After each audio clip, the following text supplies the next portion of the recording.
நம்ம சேனலேருந்து தொடர்ந்தாப்பா நீங்கள் வீடியோக்களை பார்க்க நினச்சிங்கன்னா இதுவும் நம்ம சேனலை சப்ஸ்கிரைப் பண்ணுங்க. சப்ஸ்கிரைப் பண்ணிங்க. கீழே பெல் சிம்பிள் இருக்கும், அதையே கிளிக் பண்ணிங்க. சரி, வாங்க நம்ம வீடியோக்குள்ளே போகலாம். வணக்கம் நண்பர்களே. ஒருவன் தன் கர்ப்பமான மனைவியை 5வது மருத்துவ பரிசோதனைக்கு ஆஸ்பத்திரிக்கு கூட்டிச் செல்கிறான். நேரம் நெருங்கிவிட்டது. பிரசவ வலி நாளை அல்லது நாளை மறுநாள் கூட வரலாம், ஜாக்கிரதை என்கிறார் மருத்துவர். இதை கேட்ட அவள் கணவனுக்கு நெஞ்சில் ஆனந்தம் பொங்கி இரு கண்களை மறைக்கிறது. அன்று இரவே கணவன் தன் மனைவியின் வயிற்றில் காதை வைத்து பார்க்கிறான். என்ன செய்கிறீர்கள் என்று மனைவி கேட்க, நாளை இந்நேரம் என் மகனோ மகளோ என் கையில் என்கிறான். அதை கேட்க மனைவி எனக்கு ஆண் பிள்ளை தான் வேண்டும் என்று சொல்ல, இல்லை இல்லை எனக்கு பெண் பிள்ளை தான் வேண்டும் என்று கணவன் சொல்ல, ஒரு வழியாக இருவரும் உறங்கச் சென்றனர். படுக்கையில் தன் கணவன் அருகில் நெருங்கி வந்து அவன் கைவிரலை இறுக்கமாக பிடித்துக் கொள்கிறாள் மனைவி.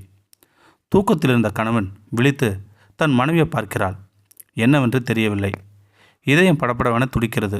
எனக்கு தூக்கமே வரவில்லை, பயமாக இருக்கிறது என்று சொல்லி கண்ணை கசிக்கிறாள் அவன் மனைவி.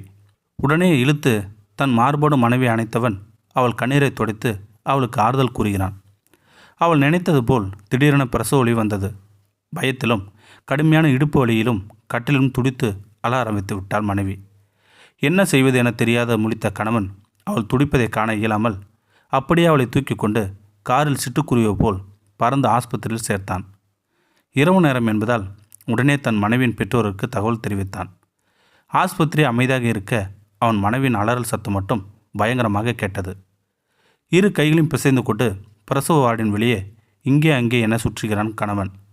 அம்மா அம்மா என்று மனைவி வழியில் துடிக்க அழத்தெரியாத அவள் கணவனுக்கு அழுகை வந்தது. ஆண்டவா, என் மனைவியின் முதல் பிரசவம் இது. தாய்க்கும் பிள்ளைக்கும் எந்த ஒரு பாதிப்பும் வந்துவிடக்கூடாது என்று உலகின் உள்ள எல்லா கடவுளும் வேண்டுகிறான் கணவன். நேரம் ஆக ஆக அவனுக்கு முகமெல்லாம் வேர்த்து கொட்டியது. பிரசவ வழியில் தன் மனைவி துடிப்பதை அவனால் தாங்கிக் கொள்ள இயலவில்லை. சற்று நேரத்தில் திடீரென மனைவியின் குரல் அமைதியானது. கணவன், என்னாச்சோ ஏதாச்சோ என மிகவும் பயந்து போனான் கணவன். மீண்டும் ஒரு அலற சத்தம்.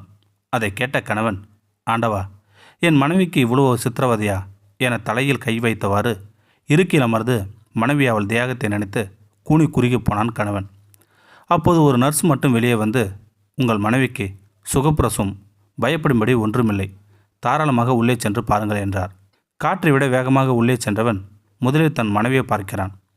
அவள் இன்னும் கண் திறக்காமல் மயக்கத்தில் சோர்ந்து படுத்திருக்க, அடுத்து எங்கே என் குழந்தை என அவன் கண்கள் ஒரு வழியாக தேடி தாயின் அருகில் குழந்தை இருப்பதைக் கண்டு மெதுவாக நகர்ந்து பூமியின் பாதம் படாத சிசுவின் பாதத்தை ஆசையோடு தொட்டு முத்தமிட்டு அதன் தலையை மெதுவாக கோதிவிடுகிறான் கணவன். தந்தையின் கைவிரல் பட்டவுடன் சிசு தனது கால் கையை அசைக்க ஆரம்பித்தது. யார் சொன்னது பெண்கள் மட்டும்தான் உயிரை சுமக்கின்றனர் என்று? ஒரு பெண்ணை உண்மையாக காதலிக்கும் ஒவ்வொரு ஆணின் இதயத்தை தொட்டு பாருங்கள். அவன் வாழ்நாள் முழுவதும் அந்த பெண்ணின் நினைவுகளையும் குடும்ப பாரங்களையும் சுமந்தே மடியும் உன்னதமான படைப்பு தான் ஆண். இந்த வீடியோ உங்களுக்கு பிடிச்சிருந்தா கமெண்ட் பாக்ஸில் கமெண்ட் பண்ணுங்கள். கூட உங்கள் ஃப்ரெண்ட்ஸுக்கு ஷேர் பண்ணுங்கள். இதுவரை நம்ம சேனலை சப்ஸ்கிரைப் பண்ணுங்கள். சப்ஸ்கிரைப் பண்ணிங்க. கீழே பெல் சிம்பிள் இருக்கும், அதையும் கிளிக் பண்ணிங்க. தேங்க்யூ ஃபார் வாட்சிங்.